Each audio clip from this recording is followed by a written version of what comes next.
Hello, everyone! American Kyle LeBlanc works in a factory in Russia. He hopes to return to his homeland, but is met with a harsh reality. The blows of fate rain down on him one after another. In such a situation, it's almost impossible to survive, and even more so, to remain true to yourself. But he must try. You finish him. Finish him!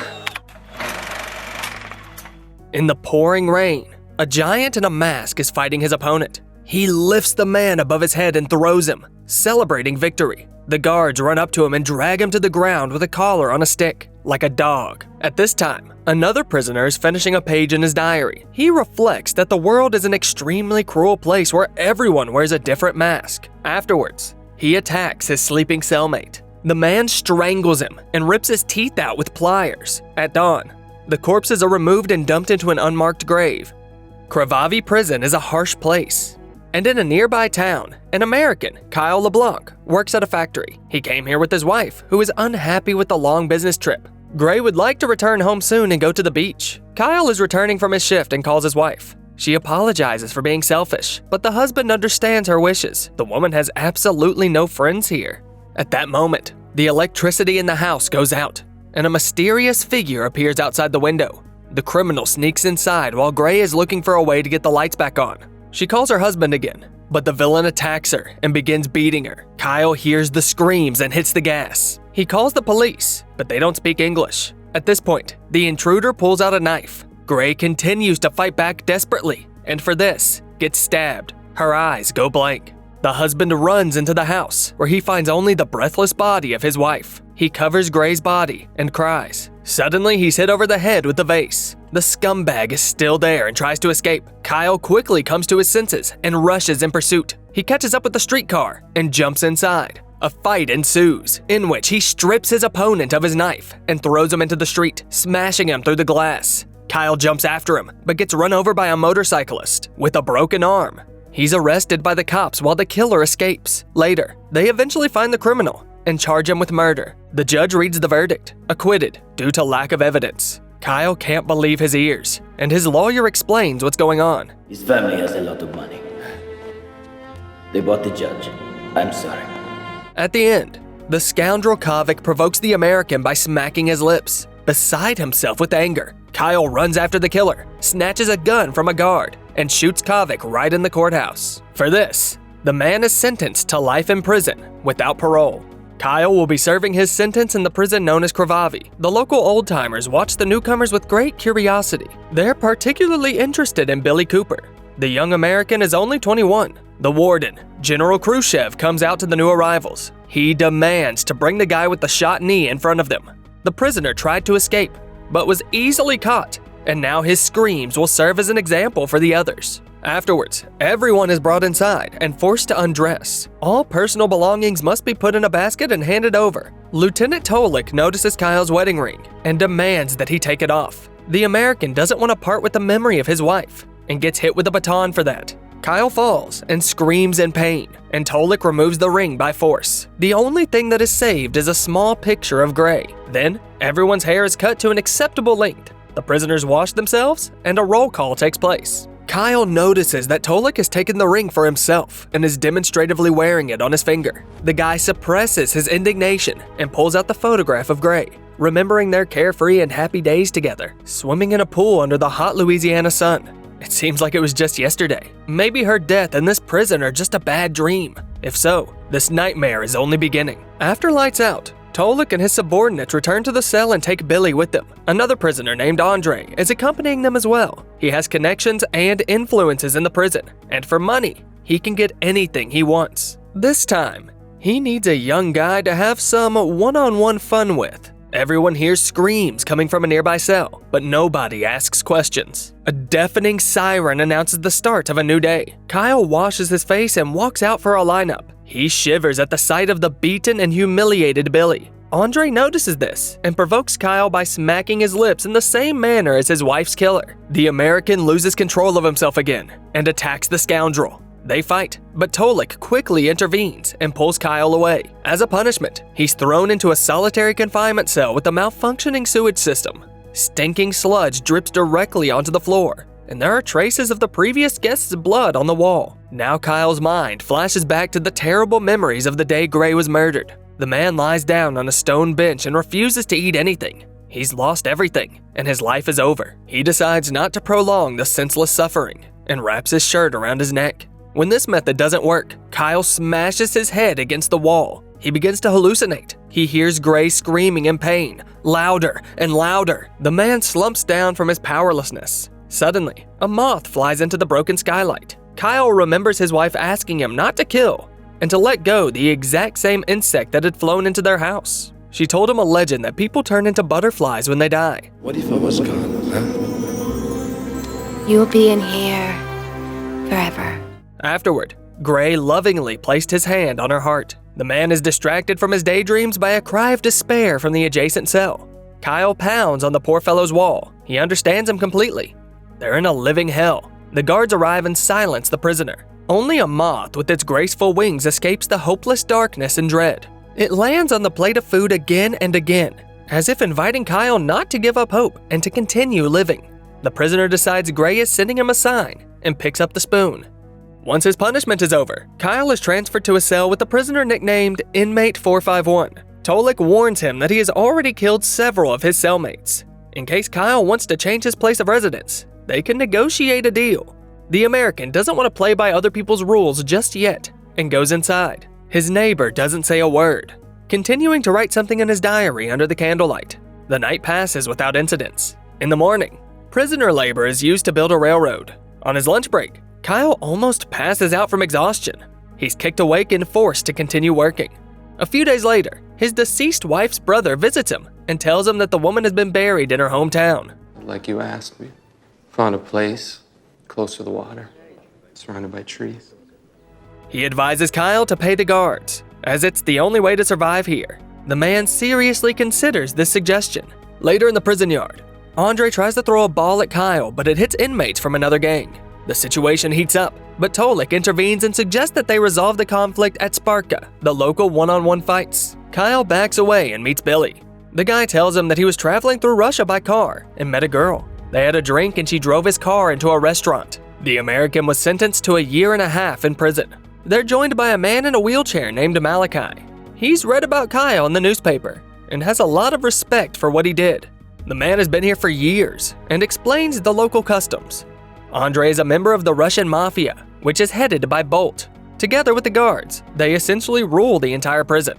The other gangs avoid messing with them and fight among themselves. Malachi says he'll help the newcomer in case of trouble. He also advises Kyle to pay Tolik to move out of the dangerous cell. At night, Kyle has another nightmare about Gray's death. This time, he gets home in time, but a Great appears in front of him and prevents him from saving her. Out of helplessness, he screams in his sleep, and inmate 451 grabs him by the throat. Kyle manages to fight back, though the neighbor wasn't trying to kill him. He has merely taught him a lesson about keeping his voice down. The world's got too much noise. I've earned my peace and quiet. Kyle, Malachi, and Billy are sitting at the same table at lunch. The boy has the shortest sentence, and they advise him to keep his head down in order to get out alive. Malachi, on the other hand, survives by selling illegal substances in the prison. At this point, Andre walks up and spits in Kyle's food. Billy can't stand it and lunges at the scoundrel. He's dragged off, and the thug threatens to meet him again after sunset. On the walk, Kyle does give money to Tolik and asks him for a relocation. Only the sum isn't enough. A music and dancing performance by men dressed as women is organized in the courtyard. This is a preparation for the fights. Today, Andre, the crowd favorite, will compete. The administration and the prisoners make their bets, after which the fighter brutally massacres his opponent. He kicks the slain foe while he's down, for which the loser's gang runs out into the ring. The guards disperse the prisoners, and Kyle asks Malachi if his bald cellmate fights. The big guy gave up fighting in public a long time ago. General Khrushchev was displeased, but they found another use for him. Now they use the guy to get rid of unwanted prisoners and to make money on cell swaps. In the evening, Billy is taken to Andre again. Before that, the guy tries to sharpen a toothbrush so that he can fight back. In the cell, he immediately pulls out his weapon, but Andre takes it away and stabs Billy in the side. Tolik hopes to make more money off the American and orders to take him to the infirmary. The next day, Kyle is working on the railroad again. A guy from the Russian gang kicks him for no reason, accusing him of being disrespectful. A guard asks what happened and sides with the gangsters. Kyle fights back, but now the three of them beat him up. This is not America. Don't be a hero. Take him back to the hall. Yes. Kyle finds himself back in the familiar punishment room. He greets his neighbor, who is still moaning behind the wall. It seems like they never let him out of there at all. Only dreams of gray make Kyle briefly forget about the horrible food in the uncomfortable stone bed. Days pass by, blending into one. Kyle is visited by the moth again. The man talks to it, and that helps him pass the time. During a downpour, the cell is flooded through a hole in the ceiling. Kyle hears the guards taking his neighbor out for a fight. 7-foot-tall Milos weighs almost 300 pounds. After a while, Kyle is finally released. As he leaves, he sees a mountain of food being delivered to his cellmate. The giant continues to howl bitterly. Kyle's return is noticed by Andre, who threatens him again. Then, a murder occurs in the yard. One gang sends the other a message. Business as usual. In the evening, Kyle finds himself alone in his cell and decides to look at his cellmate's notes. 451 writes that hate helps him replace hope and survive. With a displeased face, the neighbor appears in the doorway. They exchange glances, but Kyle remains unharmed. In the dining room, Andre presses the American again, hinting that he wants to spend the night with Kyle. In response, the man walks up and punches him in the face. The other Russians swoop in and start beating him up, but Kyle doesn't surrender and continues to harass the bastard. Tolik breaks up the fight again and returns the instigator to the punishment cell. 451 watches the suffering of his neighbor from a distance. He knows that everyone turns to God in despair, sooner or later. When he doesn't show up, it's up to you to deal with your own miserable life. This time, Kyle's time in solitary is spent exercising. Meanwhile, an old landmine is found on the railroad. A car with guards accidentally runs over it and is blown up. Billy takes advantage of the situation and rushes into the field with his friend. The guards open fire on them, killing one of the boys. Billy continues his escape, traversing swamps and fields. But in the open spaces, he cannot hide from the helicopter, and the guards catch up with him. Tolik beats up the prisoner and accuses him of costing them a lot of money. He isn't sent to the punishment cell because he is more useful as a toy for Andre. And Kyle continues to strengthen his muscles, even after returning to his cell. His neighbor realizes what's happening. The American has been pushed to his limits, and now he will fight to the end. However, this will make him forget about his past and become a cog in this inhumane machine. The prison management sees Kyle's progress and gives him the opportunity to fight Andre in the Sparka. This is an offer he can't refuse. The big shots sip champagne, betting on a quick victory for the Russian. The fight begins. Kyle misses a couple of strikes, but quickly gets up and continues the fight. He lacks technique and experience, but eventually takes his opponent out with a powerful hook. Billy desperately cheers for his friend, who hits Andre again and again.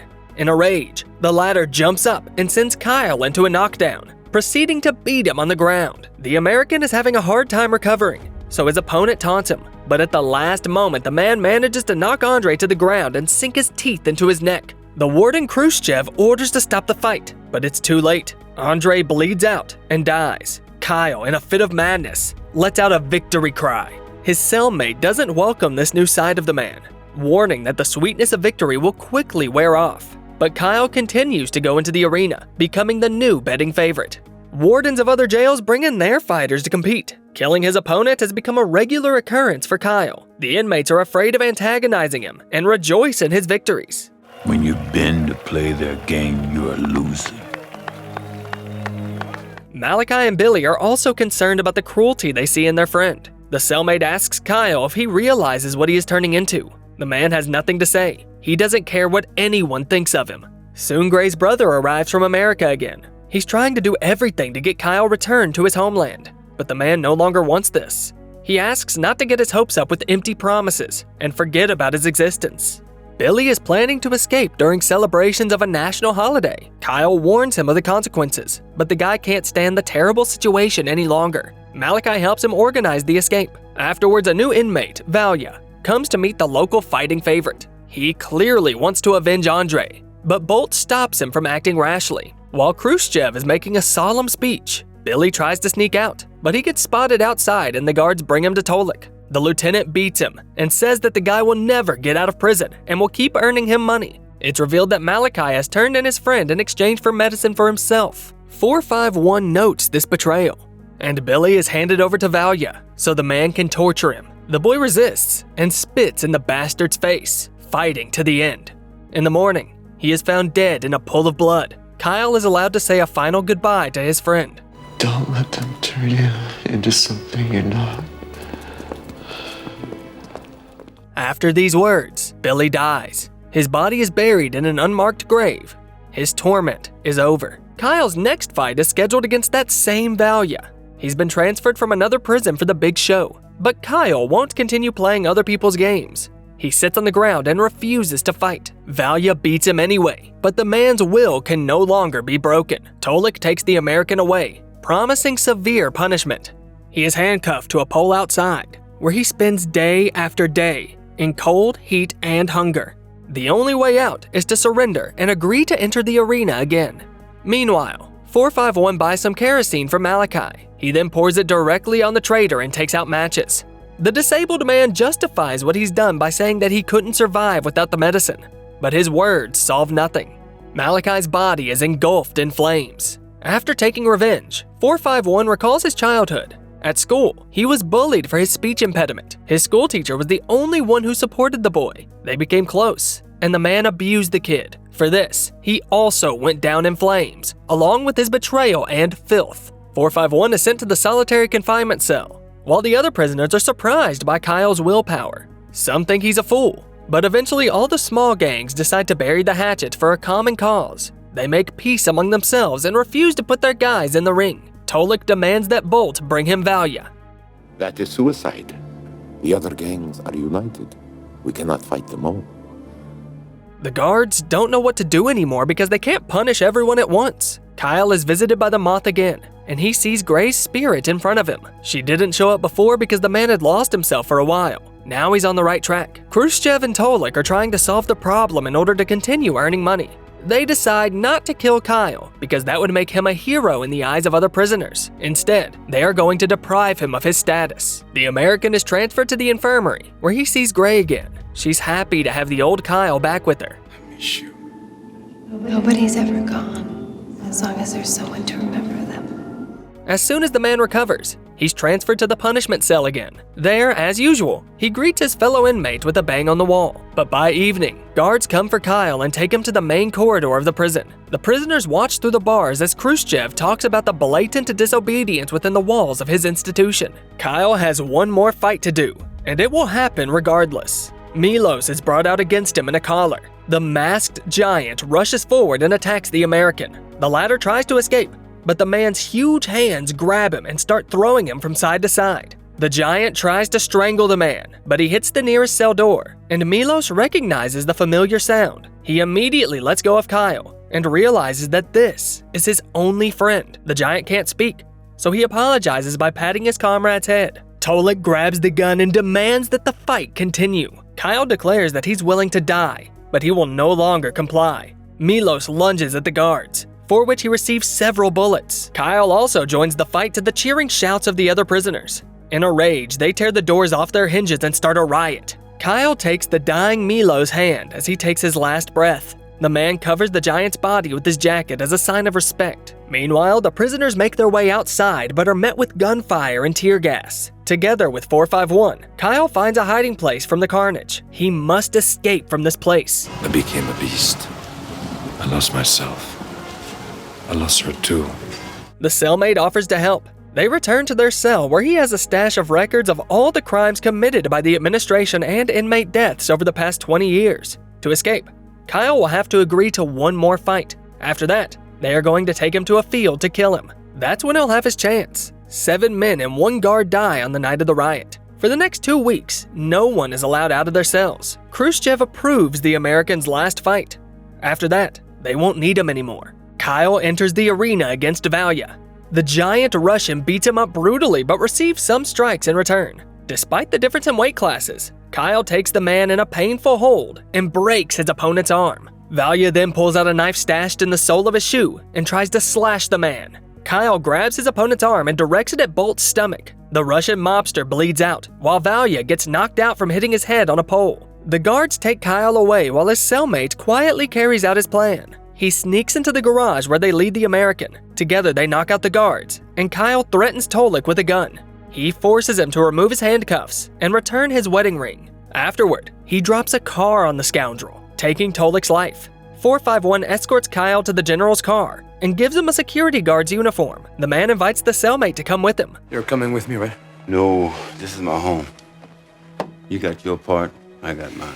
He hands over the documents to let the world know about the horrors of Kavi prison. Kyle successfully leaves, while 451 sneaks into the general's office with pliers in his hand. Khrushchev is killed by the prisoner, who knows all about his crimes. He doesn't resist arrest, and 3 months later, the prison is shut down because the documents Kyle made public. The movie was filmed in Bulgaria. The number of Lawrence Taylor's character is a reference to Ray Bradbury's novel, Fahrenheit 451. In the late 90s, Jean-Claude Van Damme films began to fail at the box office, and for the next 10 years they went straight to DVD, skipping theaters. This movie is no exception. 2010 brought much more success to the actor. Back then he starred in the sequel to the movie Universal Soldier, and voiced Master Croc in the cartoon Kung Fu Panda 2. And a little later he was invited to play the main villain in Sylvester Stallone's The Expendables 2. It was a huge hit and became the highest grossing film in Van Damme's career. His performance was highly praised by critics, bringing him victory in the nomination Villain of the Year from a prestigious French magazine. As always, look for the movie title in the video description. In the meantime, let us know in the comments, would you be able to not lose yourself in a world without justice? Don't forget to subscribe to the channel and give this video a like so that more awesome stories come out as often as possible.